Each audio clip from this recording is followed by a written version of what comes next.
genes.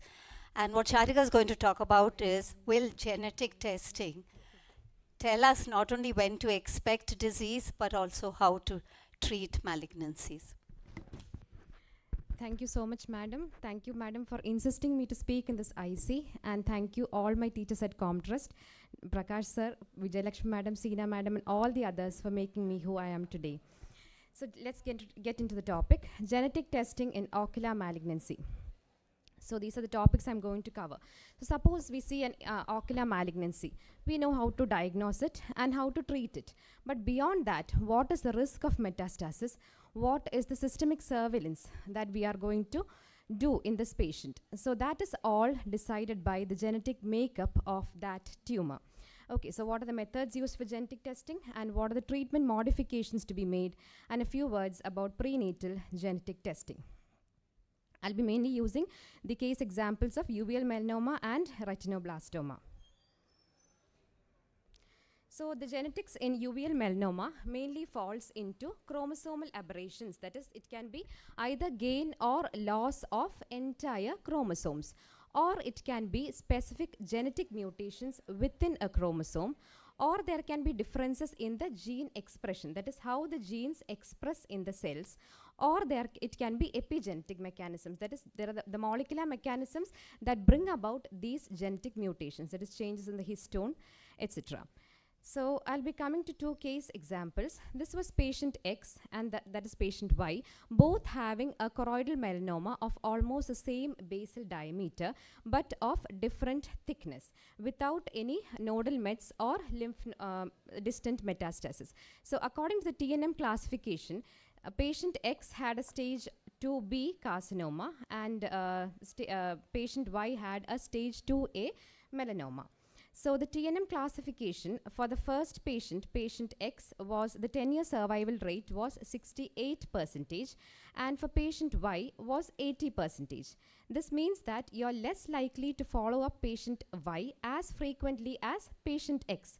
Now let's see what was the genetic makeup of these two patients and how does it make any difference in the management. So the questions that need to be answered when you see these patients are, what is the risk of metastasis? How often do we need to do systemic surveillance? And what is the 10-year survival to offer counseling to the family as well as the bystanders? So the metastasis would have started way prior to diagnosis of the primary tumor itself. These micromets are usually not detected by the routine screening methods also.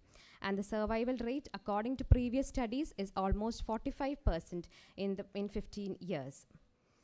So the chromosomal aberrations in uveal melanoma are mostly monosomy 3, that is loss of one copy of chromosome 3 or gain of the long arm of chromosome 8. These are the ones associated with poor prognosis. It was found that having a monosomy 3 reduced the survival risk by about half in compared to disomy 3.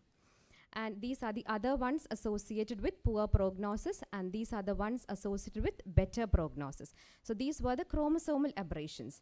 Now coming to the genetic mutations that we see, just in short, that is, these are the most common genes mutated in uveal melanoma, GNAQ and GNA11, but they themselves were not enough to cause a melanoma. They could only lead to a nevus formation. Then there are driving mutations like BAP1, the BRCA1 associated protein mutation that is commonly associated with monosomy 3 and it is associated with a worse prognosis. Or there are other mutations like EIF1AX or SF3B1 splicing factor mutations which are associated with better prognosis. And BAP1 mutations are also at risk of other malignancies. Now coming to the gene expression profile. So we are learning all this because we have to do the genetic analysis of those two patients.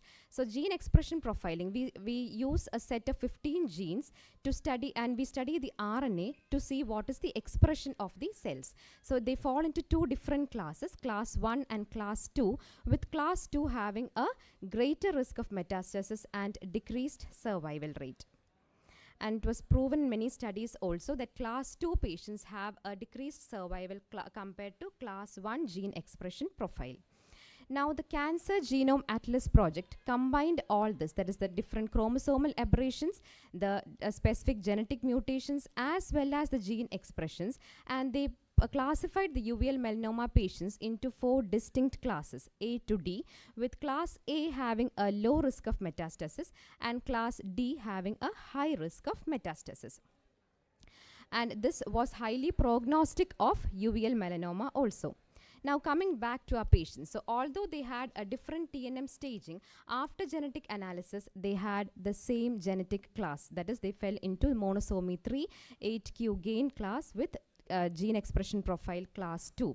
So how do we follow up? That is, the 10-year rate of metastasis in both of them is about 60%.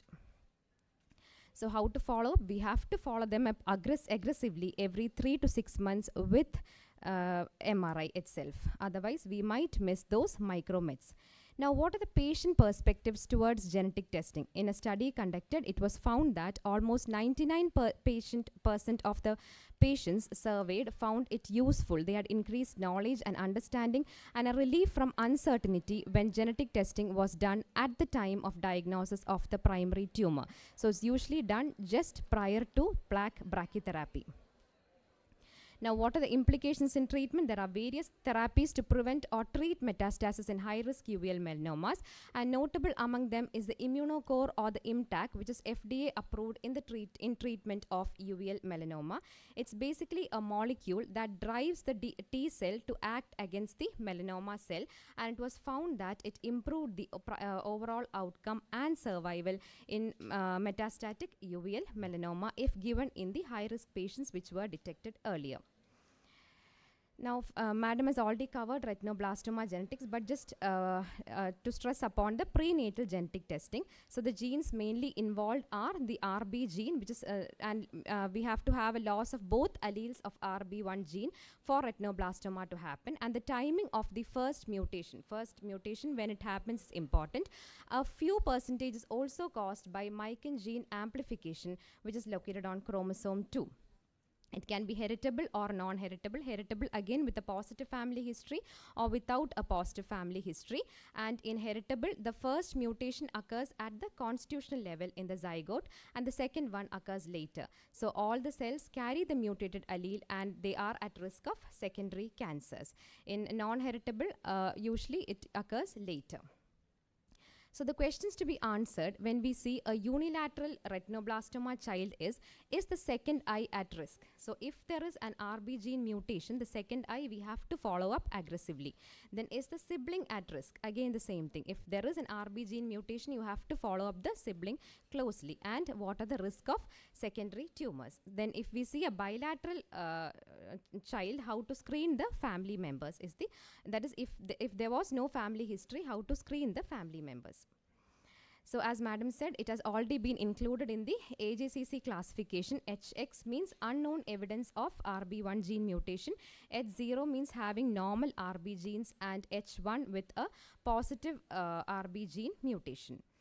So now coming to prenatal genetic testing, that is the cell-free DNA in the maternal blood. That is the tumor cells which escapes from the infant in the maternal blood are studied for prenatal detection. And if we find a prenatal RB1 gene mutation, we can induce an early delivery at 36 weeks, which results in detecting smaller tumors and which can lead to simpler treatment. So this was one case example where the mother is a post-enucleation retinoblastoma survivor, and she had a baby boy, and because of prenatal testing, the tumor was diagnosed at 3 months and it was effectively treated. And this was a daughter who was diagnosed at 2 months. She was treated. Although she had a recurrence, vision could be preserved well. So that is the importance of prenatal genetic testing. So to conclude, the genetic testing in retinoblastoma is mainly to follow up the other eye, for sibling screening, to explain the risk of secondary metastasis, for family planning with prenatal diagnosis, and to guide management. Thank you.